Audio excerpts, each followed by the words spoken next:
it could, in that sense, help, in bringing or developing. I mean, something again that even Superflex have been also in the past somehow developing. I don't know when they were doing, the beer, the ecological beer.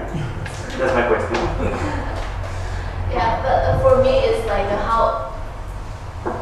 Well, I'm not artist. I don't know how to speak for an artist actually. It's a possibility. Yeah, it's a possibility. For me, probably for an artist, could be up to the level of kind of personal commitment, individual commitment to the issue that you are trying to address to. I think this sort of commitment is very important, and you can see the sincerity from the work of art, and for me that's probably the most important thing, because nowadays when this for the public service like public art or like lots of organized buying organization, they are inviting artists to do commission work, and those commission work are could be like could be in such a kind of specific context that actually are very far away from the artist's personal condition. And when you just do like one research trip, like you spend 3 days there in such a in that destination, like how much can you really like feel or understand the complexity of such contexts and problematics? So that's also the responsibility of the artist to engage himself in the project and to agree. Yeah, so I think the autonomy of he can get a proposition, but he can still refuse as an artist. Yeah, I totally agree. Yeah, and also I think curator will also share the same responsibility in this process, because you really don't invite artists. I don't know. I think the process is very delicate. Yeah, you don't invite an artist just to have his name on the show. On the show, and Sometimes you do. It's a conflict here, which is interesting, because I think a lot of people do, and then at the end it doesn't work out because actually it's completely not their domain, for example. Yeah, totally.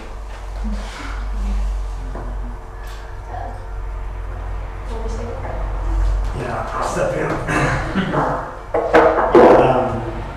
About New Orleans, I could say that all the artists I spoke to that have been there, when I was asking about how was the show, how was the city, they were like, it was great fun, really had a great time. The French Quarter is just amazing, blah blah blah, which I think says a lot about how they were involved really on the political implications of being in an exhibition like New Orleans.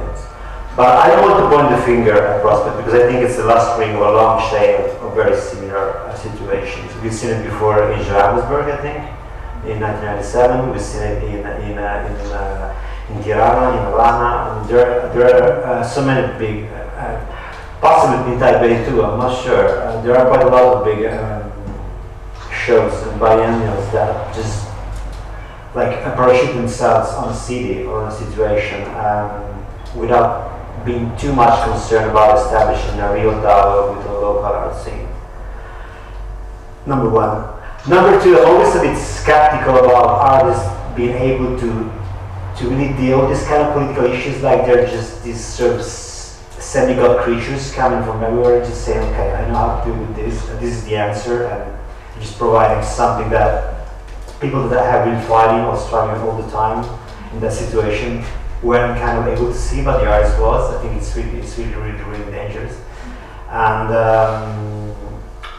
again, this is something I've seen a lot happening, and I'm not quite sure if at the end of the day, although you get a lot of interesting works, I'm not sure if they're really effective in terms of really providing a change or an answer to some of the issues. I had the example of Manifesto 6 in Cyprus we were talking about before. I think it was really arrogant of an institution like Manifesto to step into a delicate political situation like Cyprus and claiming to have the answer. Obviously, it turned out to be a lot more complicated than that. And the result eventually was that the show was cancelled. There you go. And nobody bothered to ask what the artists in Cyprus were thinking about that. I mean, it's a very interesting place, geographically. It's sort of in between Asia and Europe. And I mean, there's still a lot of barbed wires around. It's still really complicated, and it would be really interesting to to listen to what they have to say, not to get there and speak and say, okay, this is what you have to do, which is basically what they did. That said, I think the team is getting very political now. Maybe it wasn't the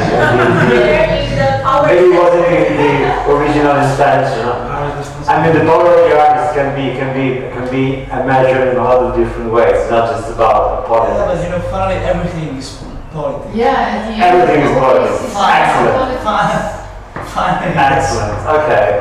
Well, I was just thinking that there are also other ways in which an artist can really express his power or her power, depending on. It's not just about. I mean, if you look at the past, you can see that it wasn't just about politics. There were also different routes, like fame, for example, like intrusions in other creative fields or whatever. We had a wonderful example, Duoro, when we opened the factory in the 60s in London. There was, I think the core of the experiment was really to mingle with the music scene, the film scene, and what was really happening in New York at the moment. You had a similar, very interesting experience in London in the 60s with the Indica Gallery, which is where Yoko Ono met John Lennon. Something like that happened again on a different note in the 80s, where contemporary art was suddenly something really cool and something really, the East Village is more or less the center of the action. You will see people like Basquiat and Clemente hanging out with actors and whatever, and poets. But what's left? That's the big question. What's left? Part of a lot of some market. Maybe popularity, but I'm not sure on the long run how these artists really have managed to affect to actually leave an influence on the cultural life in general. But it creates a cultural field itself.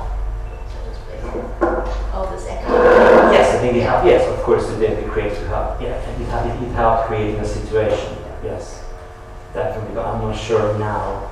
I mean, in terms of awareness, or changing your. Not on the record. No. The question was just if the big change could be just on the level of awareness, or also trying to enter in a bit more practical level in terms of really changing modes of production and changing the procedures and the practice. Production in the hour is very peculiar situation because it really is up to very individual situation. And I don't know how to summarize it or make it like a toleration kind of understanding for artistic knowledge production. Yeah, actually, I have a question for the panel, because I'm under the impression that the art world today seems a lot more open to these intrusions than in the past. I mentioned John Lennon and Yoko Ono before.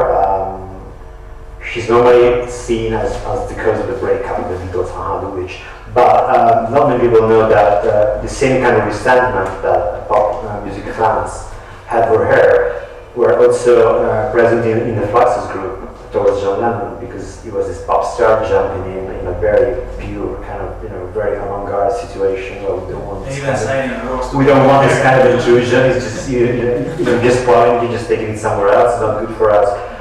30 years or so later, we have Matthew Barney and Björk, and it's all very welcome. So how come?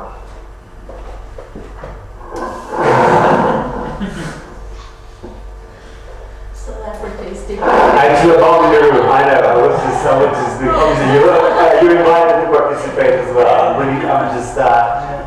It's not a political question, by the way. I'm genuinely asking. If I think that is. I think that kind of example works very much on the level of fame and that kind of celebrity and that kind of, let's say, whole, I don't know how to call it, if it's, let's say, an economy of libidinal design.